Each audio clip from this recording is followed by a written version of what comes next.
This is the June Zcash Gardening Club, and we have 5 speakers today, each giving 5-minute presentations. The first speaker is Thomas with Zboard. Okay, nice to meet you. This is Thomas from the Zboard team. And since I never had the chance to participate in the gardening call, basically, so friendly hello from my side to the Zcash community and the Zcash team, of course. And let me make a quick recap, basically, what Zboard is. A few months back, actually, we had the idea that within the encrypted memo field of Zcash transactions, actually, you can put payload inside. And we were wondering what benefits this could bring. And we were starting, Zboard, okay, in the chat, okay. We were just coding a prototype and thinking about how the encrypted memo field can benefit people, keeping privacy, of course. We also see some issues with like centralized messaging or social media platforms. I will not dive into this right now, but you know what I mean probably. So the idea was that Zboard basically can enable anybody to organize. We wanted to keep things really simple. We wanted to have topics, and we wanted people to participate in topics and send messages by basically sending a Zcash transaction to the topic Zcash address, the shielded Zcash address. Also to provide some how-to that people actually know, you know, what the limitations are, what's possible, how to use this, and so on. Okay, so that was basically the initial Zboard prototype. And now what we want to do and what we have started working on 2 weeks ago, basically is the Zboard version 2.0. And we want to make it really scalable. We want to adapt it to, of course, like the current Zcash version. We want to add more features, and we want to make it as easy as possible to use this. There are some things already going on. There's nothing basically that has been completed already because we just started. But basically, the major processes that are currently running, they are related to user interface. Because I mean, when you want to have a platform where a lot of people communicate with, you want to make it as easy as possible for people. And so we've already started making designs with professional designers for the new Zboard version. Let me actually show them to you. Okay, since there's somebody else like publishing the screen, okay, now maybe I can use. Okay, so basically, so this is work in progress, but I think like quite close to what the Zboard 2.0 will look like. We have like a dark version and we have a light version, and again we wanted to keep things quite simple. So when you open up the page, you will see some steps, basically messages posted, visitors, topics created, and so on. But you will also have like a nice search functionality, basically that was missing in the original Zboard. You were not able to search you were not able to make full text search for topics and so on. We now have basically a preview of topics. You can add tags. You will see for each topic, who has posted what and when, what's like the news, the most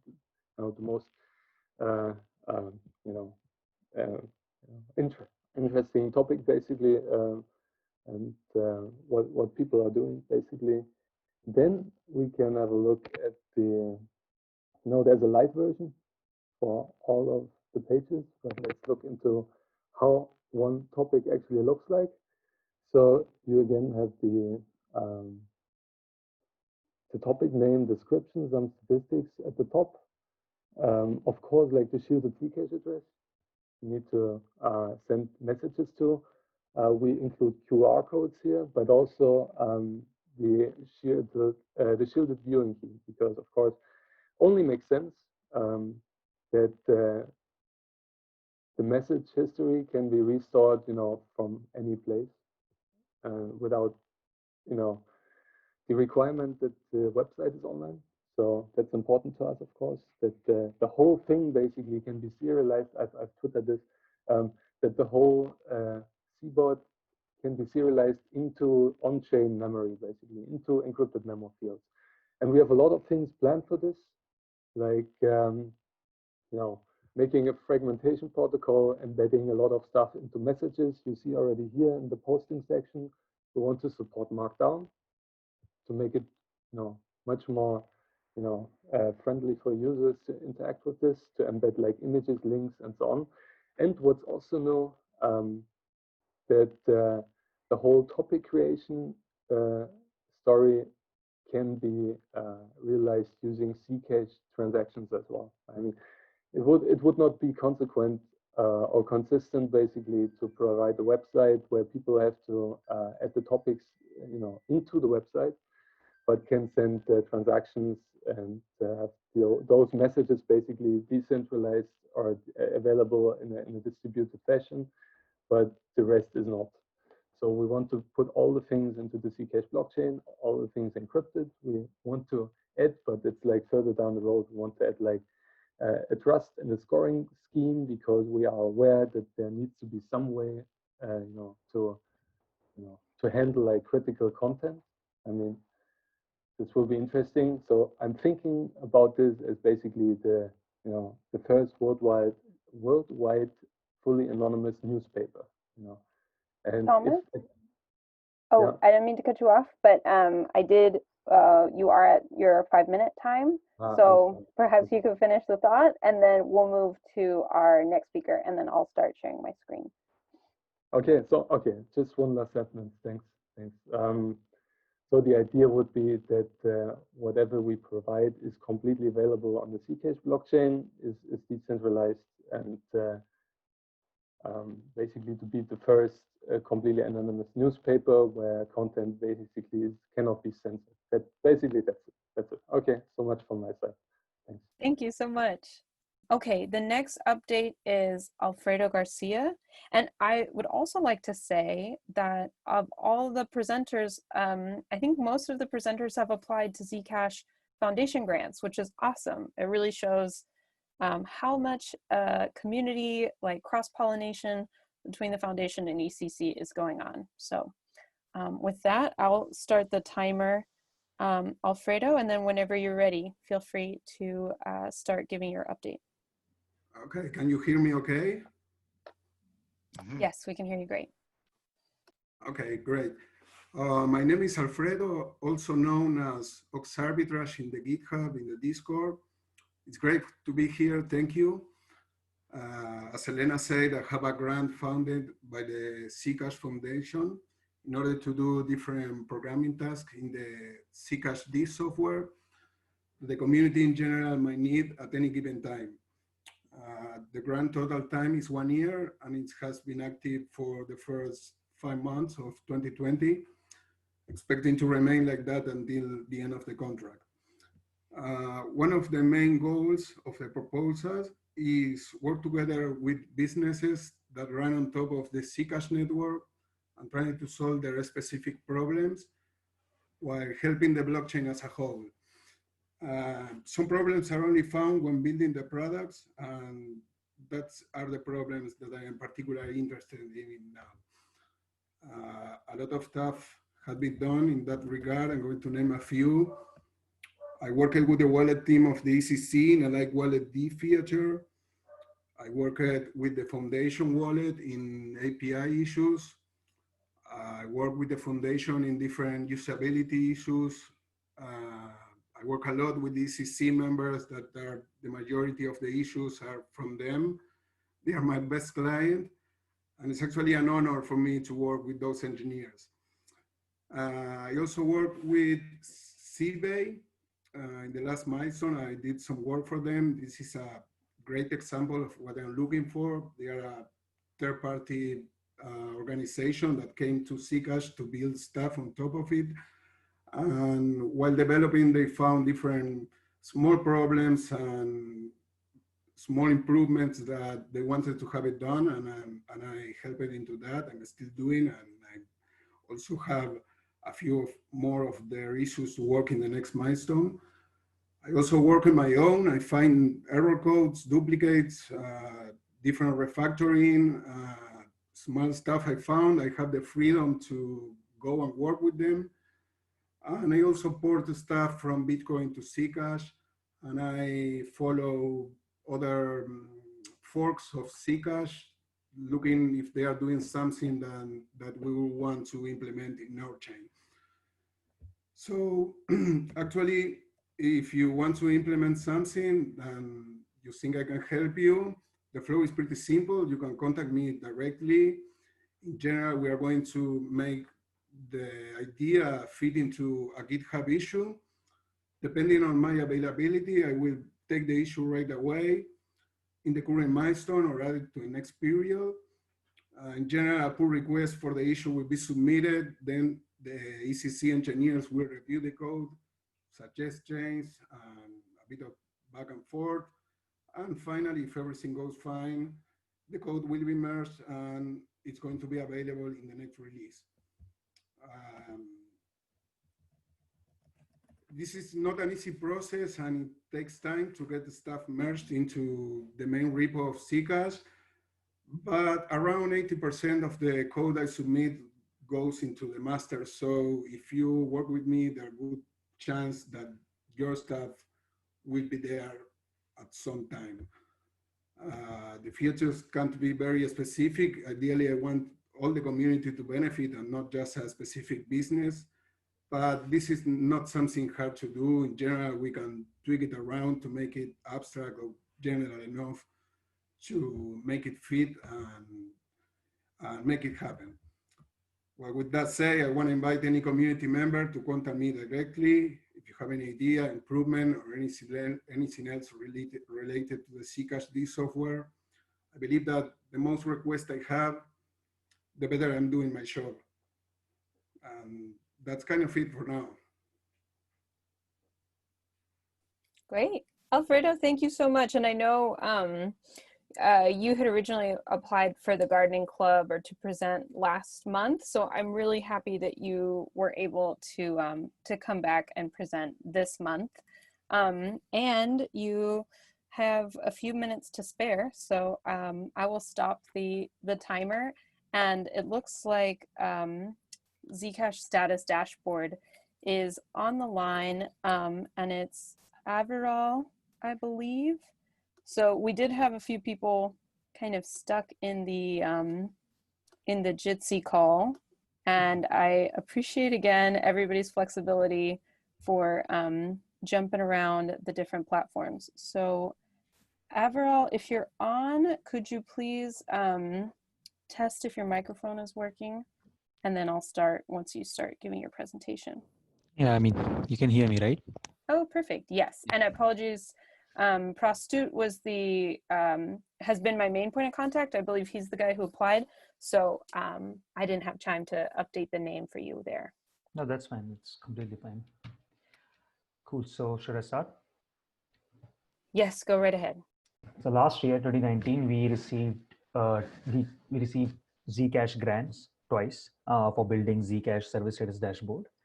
It's a monitoring and analytics platform, and it's a health check dashboard for Zcash external services and for Zcash specific metrics. So a little bit about me. I'm a data engineer at Red Hat. I contribute open source code there. I'm also a grad student at Boston University, and I built Zcash Service Status Dashboard project in collaboration with Builder Labs. And that is when Prasad and I worked together for that. So what does Zcash SSD monitor? It monitors basically broadly 4 categories. The first one is the blockchain metrics. That would mean Zcash specific metrics. The second one is exchanges. So we monitor total 16 exchanges, and on each of them, we monitor 2 trading pairs, ZDC to BTC and ZDC to SSD. And I'll show all in the screenshots so to give you an idea. And we also go and check the status of each and every community and forums associated with Zcash. For instance, chat.zcashcommunity.com and z.cash, the grants site and all those things. We basically want, and if that's what we propose in our proposal, is that we want it to be a single source of truth so that the Zcash developers can actually come to this site and get the overview of it. And we also launched a dashboard for monitoring all the Zcash blockchain explorers, so that we know that, so that the developers know that these are all the blockchain explorers for monitoring Zcash and which one of them is down or which one of them is reporting what. So this is how the look of exchanges is, given the 5 minutes, and I wasn't brave enough to go on with the live demo, so I had screenshots over here. So yeah, so this is how the exchanges look. You can see you'll have the ZEC volume, and then we get the how much ZEC is traded across all exchanges pertaining to a particular trading pair, and since we have 2 trading pairs, so as you can see my cursor, this is for both of the trading pairs. This is across all exchanges. Then we have this view for the Zcash blockchain metrics, which is sort of this. You can see, and this is in a dev mode. This the accumulated transaction tally. We are trying to make more and more sense out of it so that we know what's what. But the rest of it is completed. And then we have another Zcash blockchain metrics, and where we show the Zcash mining difficulty, and we show other metrics, for instance, sapling pool over time with respect to time. This is what I talked about, the health check for all the communities and forums websites. We basically play on a binary level. 0 means the website is up, 1 means the website is down. Sorry, 0 means the website is down, 1 means the website is up. And then we have, yes, these are the blockchain explorers. Now you would see that many times they go down and up. That's because not all blockchain explorers provide their APIs. So we had to deep dive in what's the URL call from their UI, and they time out a lot. So that's the trouble with it.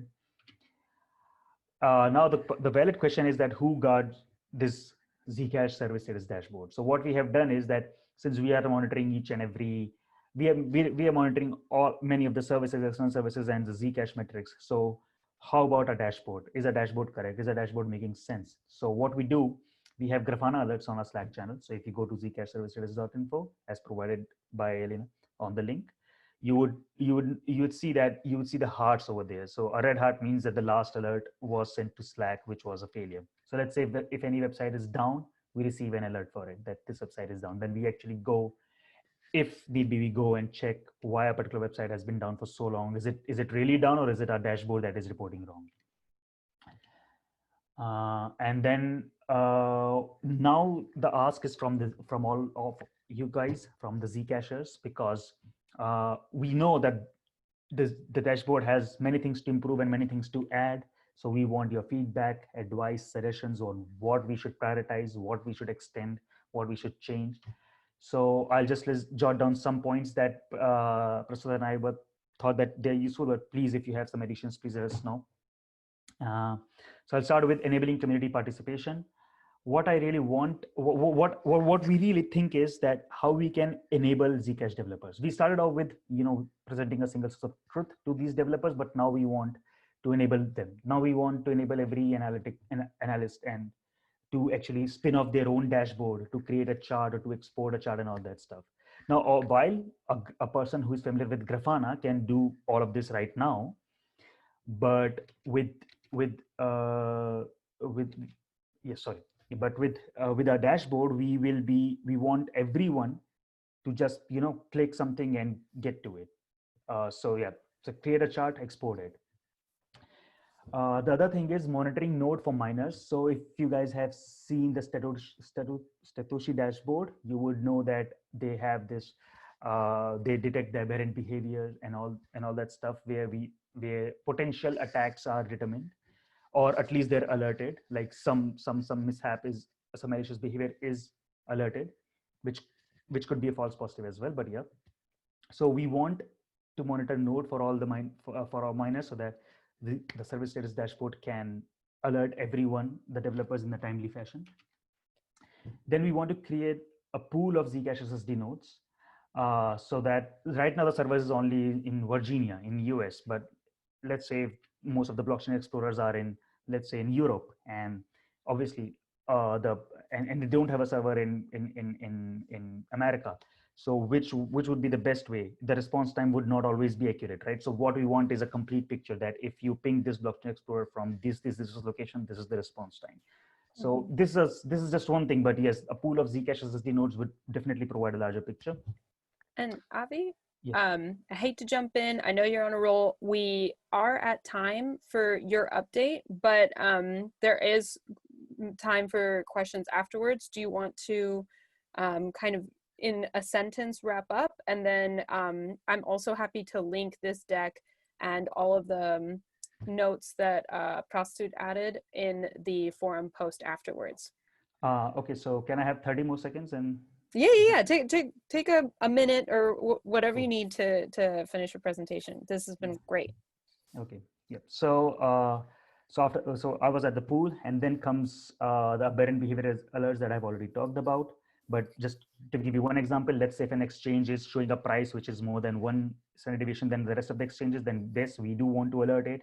We want automated sanity checks, which would mean that if something doesn't make sense in a particular block, for instance, then that should be alerted to the developers. And there can be many ideas. So what we want from the community, from all the Zcashers, is on the lines of these ideas, and you'll be provided with a link to this PPT where we should prioritize, what we should prioritize. Is there something else? Then please provide us. These are the helpful links. So I'm just displaying this so that it's also available in the recorded video. You can have a GitHub repository. We have received multiple requests for feature requests and enhancement requests from multiple Zcashers before. So you can go to GitHub, you can have this presentation, you can contact us anytime at the GitHub and other links. And sorry for the rap that I just did. Not at all. This is great. Yeah. Thank you so much for the presentation. I'll start sharing my screen again. Aviral, you the Zcash Service Status Dashboard was also a Zcash Foundation grant awardee. Yes. And I will say kudos to Prastut, because a full comprehensive list of community asks is available and posted in the Zcash forum. So for now, I'm gonna hand it over to Brad. And Brad, I don't know if you have any slides you want to share, or if not, I can just leave it up on this screen, but I'll start the timer whenever you start talking. I'm Brad. I work with the ECC Wallet team. I'm sure most of you have heard of at least an idea of what we're working on. I just wanted to give you an update of where we're at now, and also some upcoming releases and things we're going to participate in. So I'm going to take you through and show you some screenshots of the ECC wallets and just kind of describe what it is we've been building for the last few months. Our main goal is to build things that are tools and resources for developers to create mobile applications. We've done this by creating wallets that can be created into all kinds of different mobile apps, but the wallet functionality is kind of your core foundational thing that you have to be able to do. Some of the things we've created to date and open sourced are iOS SDKs for sapling shielded transactions. They're available now on GitHub, permissively licensed. They're available for anybody who wants to build anything on iOS, and they give you pretty much all the functionality you need to interact with the Zcash blockchain, the sapling Zcash blockchain specifically. We have the same SDK available for Android that enables shielded transactions. And then this all follows a model that we call a compact block model, which uses our Light Wallet D server to efficiently let wallets interact with the blockchain. So you're not downloading the entire blockchain as you would with a full node. And then some of the bigger news is coming next week, specifically June 10th, we're going to be open sourcing our fully functional sapling mobile wallet code. We'll get to that in another slide here in a minute. Packaged with the SDKs, we have demo apps. So developers that want to jump in and start learning how to do this on mobile, you can go build these SDKs. They come prepackaged with these demo apps to kind of to show you exactly how to do all these individual pieces of functionality. So how do I get an address? How do I get my balance? How do I send funds? Give me my keys, list my transactions, all the individual components that you really need to do to have a mobile wallet. And then coming next week, the code will be available, again, very permissively licensed. This will be available for anybody to go and build. We're not going to provide you the actual built code. You're going to have to build it yourself, but we will provide instructions on how to do that. And it'll be available for iOS and Android, fully functional sapling, send, receive, wallet history, on mainnet. I just dropped a couple screenshots in here. We thought about doing a demo, but I also wasn't brave enough to do a live demo, and they're especially hard when you're trying to show emulators. So if you wait a week, then you'll actually just be able to have it in your hands. So, and then a week from Monday, the wallet team is going to be full participants in the Gitcoin Protect Privacy Hackathon. So we've talked about it, I think, 2 times already, which should let you know we're pretty excited about it. We keep plugging it. Everybody's excited about this. The ECC Wallet team is going to be full participants in the whole thing. We're going to be there doing a kickoff call to demo our libraries. We're going to be doing daily office hours. All of the developers, actually the whole team's on this call right now. I'll intro them in a minute. The entire team's going to be available: iOS, Android dev, Light Wallet dev, and our lead designer and UX researcher available for consultations for projects.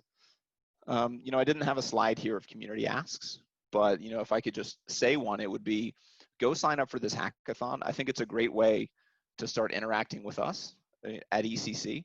You know, we want to start bringing in more community members to build things on top of the tools that we're providing. Yeah, so give us feedback. I'm going to post a link to our Discord channel in the chat after I'm done. That's the best way to interact with us. And in terms of team members, if I have a minute, let me just introduce the whole team. They're on the call. I'm putting them on the spot. I didn't tell them I was going to do this. So we have Kevin, who's our lead Android dev. We have Joseph Van Geffen. We call him Geffen. He's our lead designer, UX researcher. We have Francisco. We call him Pacu. He's our iOS dev based in Argentina. I'm going down the list to see who's actually on the call. Let's see who else. We have Larry. So Larry is the lead developer of Light Wallet D. We have Taylor, who isn't technically on the wallet team, but he comes to every meeting, works with us every single day. He's our like in-house security check. So if we ever have any questions about security, we go to Taylor. And then going down the list, we also have Linda, who's our Scrum Master. It helps us make sure things stay on track. Anyway, we'll all be available during the hackathon. We're really excited. We want people to come interact with us on a daily basis. And while we're doing the hackathon, we'll also be creating our own project. And you know, we'll be exempting ourselves from any prizes or bounties or anything like that. But we just want to build alongside the teams that are showing up to the hackathon. So Brad, that was perfect timing. The alarm literally just went off. So thanks for that update. Thank you everyone on the wallet team for being on this call. It's so cool to see everybody together. Now, I want to keep us on track, so let me share my screen again. Great. Okay, so the next presenter, and I believe this is our 5th and last presenter, is 20 Birds. Very mysterious. I'm very much looking forward to learning a little bit more about this project. Is 20 Birds on the call? Yes, I'm here. Oh, excellent. Can you hear Okay. me? Yes, and do you go by Ari? Is that Yes. Okay, I had anonymous there, even more mysterious, but Ari works just fine. I will Yeah. set the timer, and thank you for submitting. Yeah, thank you guys all for being here, and this is my first time kind of being a part of something like this, so glad to be here. So basically, my thoughts on all of this is I am so not in this loop of the tech, the hackathons, like I can't, it's so over my head. I'm just not that kind of guy, but I am a documentarian. I produced a show called Wardens that was on the Outdoor Channel for 6 years. It was the #1 rated show on there, but it was all just documenting what was happening and showing it. And it worked really well, got a lot of attention. I also work with a lot of WWE wrestling personalities and shoot a lot of behind the scenes stuff for them and make social media content for them. So I've learned a lot about getting attention online through content. And this topic of privacy, I think, is so huge. It's so important, and people don't get it. They don't understand why. They just don't get the why. And I think that's something that I could really help with. I'm good at telling stories and putting those together. So what I did is I made a video. You guys can see my 20 birds account here. I made this video here, and it's basically just a little video about privacy, explaining the why, right? And as you can see here, it got a decent amount of attention. And we go into analytics or whatever, and we got 30,000 views. No, it's not like viral or anything. I'm not saying that's insane, but it's a great step, in my opinion, in the right direction for building community, which is what all of us want. We want to build this community up and get more people involved. But to be honest, the content around privacy right now is painful to digest. It's really hard for the average person, or for like my mom, to go read a 20-page article on why privacy is important. And I think it would be awesome if we could do more videos like this. So I've only got so much time when it comes to my other work and trying to get that stuff going. But when I do have time, I'm trying to make some attention to it and bring attention to privacy. What I would like to do is I'd like to get help from the community here on ideas for future videos. I'd like people to help with sharing the videos, commenting on them. And I think that's a really great way of building community and building interactions by making content. And the best way that I've found for really getting good at anything is consistency, right? If we can be consistently putting out good content, then we will build an audience. We will build a bigger community.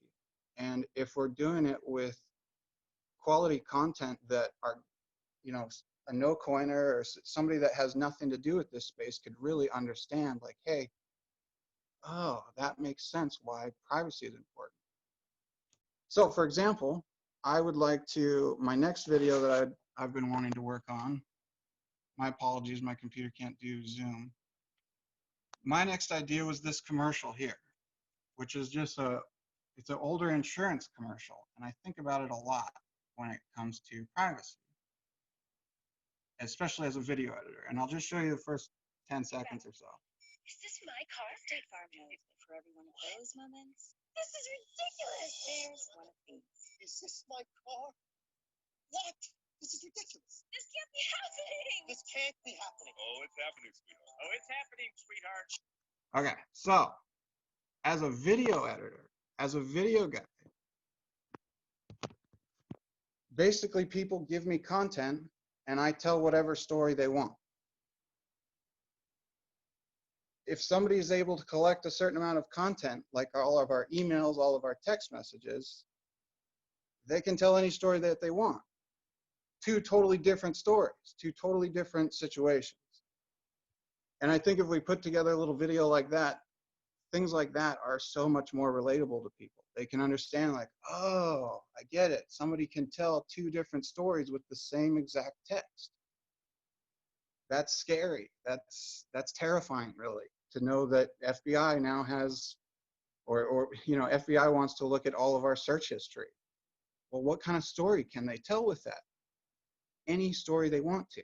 I'm telling you, as a video editor, as a creator, I can tell any story I want to just from a day of content, you know, or a day of looking at your search history, or a day of your text messaging. I can tell any story I want to.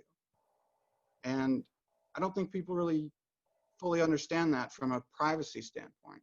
So that's my next idea for my next video that I want to work on. I'd love input from you guys, but I would love to create a lot of that kind of content. I'd like to make a lot of digestible privacy content that gets engagement happening, that makes people say something, that makes them want to share it on their timeline. And I think those kind of things will then in turn help build the rest of these other sub-communities, you know, where we bring in more developers or more whatever it is. I mean, like, I'm by no means a developer, but this is what I'm good at. This is something that I can do. And yeah, I would just love more help with it. I'd love more ideas, and love to hear what you guys think about that. Thank you, Ari.